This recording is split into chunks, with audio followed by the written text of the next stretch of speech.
Saudara,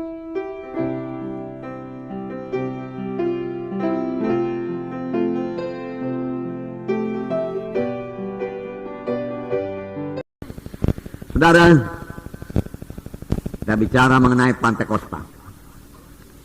Nah, pada waktu Tuhan Yesus naik ke sorga, dia memberikan satu pesan yang sangat penting kepada murid-muridnya, yang tertulis dalam Kisah Rasul pasal 1 ayat 4. Saya membacakannya lagi kepada saudara.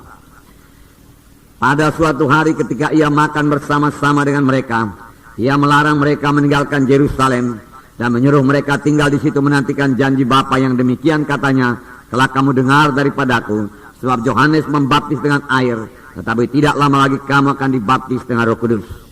Tuhan Yesus sendiri mengatakannya sebelum dia naik ke sorga, yaitu sewaktu dia masih melayani di bumi ini. Tuhan Yesus beberapa kali bicara mengenai Roh Kudus akan datang, Roh Kudus akan memenuhkan kamu, Roh Kudus akan memimpinkan kamu, dan seterusnya. Nah, di sini sekali lagi dia mengatakan sebelum dia naik ke sorga, perkataan yang terakhir, sebab Yohanes membaptis dengan air, tetapi tidak lama lagi kamu akan dibaptis dengan Roh Kudus. Kamu akan ditenggelamkan dalam Roh Kudus, dan hidupmu akan berubah, seperti dikatakan dalam ayat 8. Tetapi kamu akan menerima kuasa, kamu akan menerima kuasa. Saudara akan menerima kuasa, saya akan menerima kuasa. Roh Kudus itu kuasa. Amin, saudara. Ya, kita menerima kuasa. Jadi kalau kita dibaptis dengan Roh Kudus, kita menerima kuasa. Dan kamu akan menjadi saksiku di Yerusalem dan seluruh Judea dan Samaria dan sampai ke ujung bumi. Oleh sebab itu setiap kali saudara melayani, saudaraku, melayanilah dengan kuasa Roh Kudus. Jangan melayani dengan kekuatan sendiri, akal sendiri, cara sendiri, saudaraku, cara-cara manusiawi, saudaraku, mengambil hati manusia, saudaraku. Tuhan telah berikan Roh Kudus, saudaraku. Biarlah Roh Kudus memakai saudara. Firman Tuhan berkata, kamu akan beroleh kuasa. Apa yang sangat dibutuhkan dalam pekerjaan Tuhan? Kuasa. Kuasa. Firman Tuhan berkata, huruf itu mematikan, tetapi Roh Kudus menghidupkan. Firman Tuhan berkata, bukan oleh kuat, bukan oleh gagah, tapi oleh Roh Tuhan juga, maka pekerjaan Tuhan jadi. Ini dikatakan ayat 14. Saya membacakan pada saudara Kisah Rasul pasal 1 ayat 14. Mereka semua bertekun dengan sehati dalam doa bersama-sama dengan beberapa perempuan serta Maria ibu Yesus dan dengan saudara-saudara Yesus. Dia disebut namanya, tapi dikatakan semua bertekun dengan sehati. Ini perlu, saudaraku, sehati. Sidang Tuhan perlu bersehati.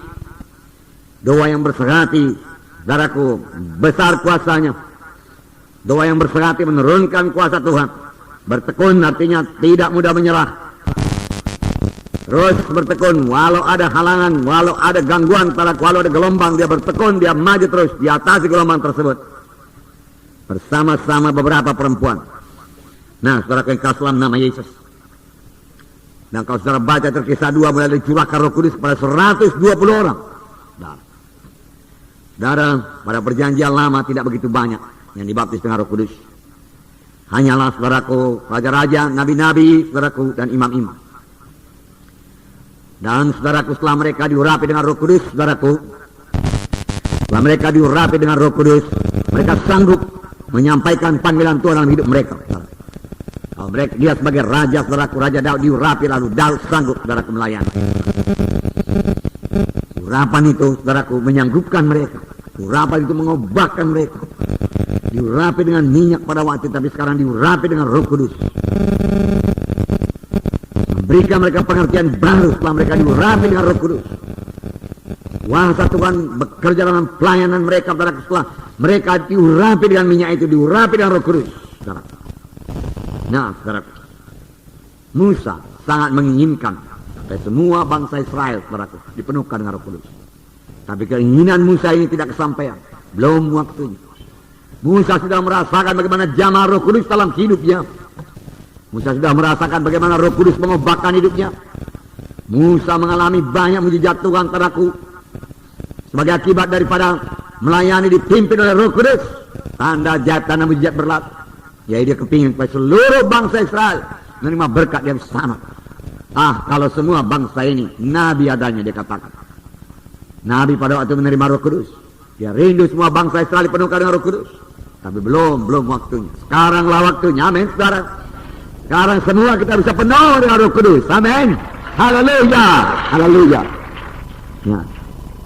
Dan bagi kamulah perjanjian itu, bagi anak-anakmu, bagi kamu yang jauh-jauh, seberapa banyak yang dipanggil oleh Tuhan Allah kita.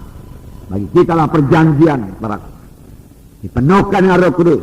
Dalam hidup kita bekerja karunia-karunia Roh Kudus, saudara. Ada kepada Musa masih diberikan Tuhan 70 orang di luar Musa. Apa gunanya? Karena Musa sendiri tidak sanggup memimpin bangsa itu. Tanpa Roh Kudus tidak ada satu orang pun yang sanggup memimpin bangsa Israel, saudara. Supaya mereka sanggup memimpin. Karena Musa telah memilih 70 tua-tua sidang, saudaraku. Tua-tua daripada bangsa itu, saudara. 70 orang ini bisa memimpin, mereka harus dipenuhkan dengan Roh Kudus. Tanpa dipenuhkan dengan Roh Kudus mereka tidak sanggup. Mari kita buka Bilangan pasal 11. Bilangan pasal 11 ayat 17. Maka aku akan turun dan berbicara dengan engkau di sana. Lalu sebahagian dari roh yang hinggap padamu itu akan kuambil dan kutaruh atas mereka. Maka mereka bersama-sama dengan engkau akan memikul tanggung jawab atas bangsa ini. Jadi tidak usah lagi engkau seorang diri memikulnya.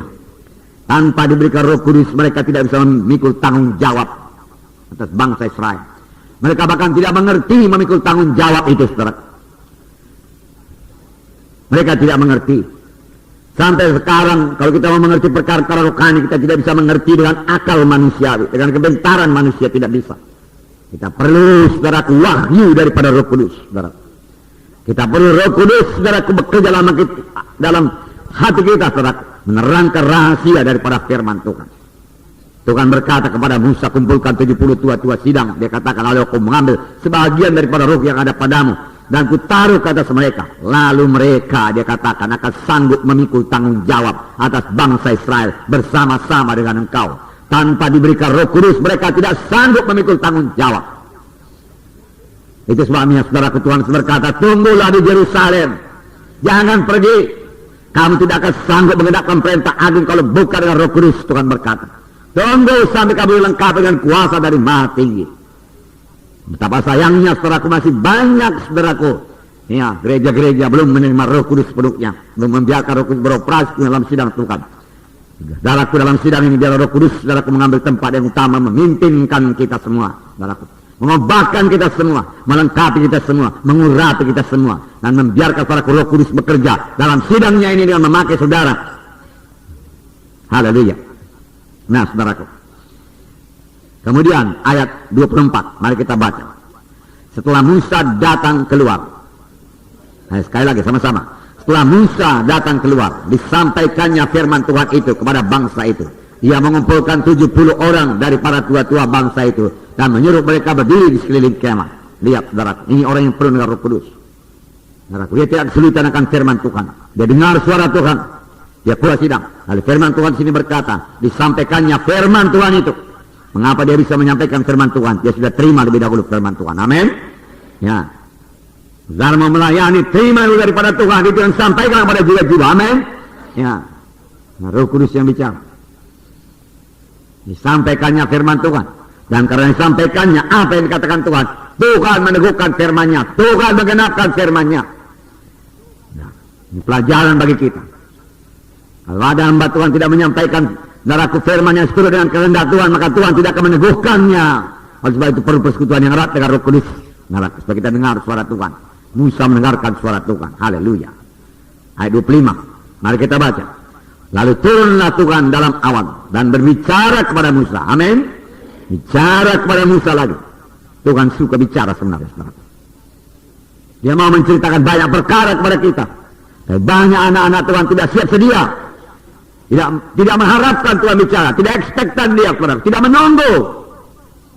Firman Tuhan berkata, siapa yang menantikan Tuhan akan membarui kuatnya. Nantikan Tuhan dengan merindukan suara Tuhan. Haleluya. Terima kasih Tuhan. Kemudian diambilnya sebagian dari roh yang hinggap padanya dan ditaruhnya atas ke-70 tua-tua itu. Ketika roh itu hinggap pada mereka, kepenuhanlah mereka seperti nabi. Tetapi sudah itu tidak lagi. Kepenuhan seperti nabi, tetapi seterusnya tidak begitu limpah lagi. Dengan kata lain, pada waktu itu saudaraku, Nabi selalu pendengar Roh Kudus. Nabi selalu menerima berita daripada Tuhan. Amin. Oleh sebab itu Nabi pada zaman perjanjian lama dengan mudah berkata, dengarlah sabda Tuhan. Karena dia dengar dari Tuhan. Dari mana dia dengar? Dari Roh Kudus yang dikaruniakan Tuhan kepadanya.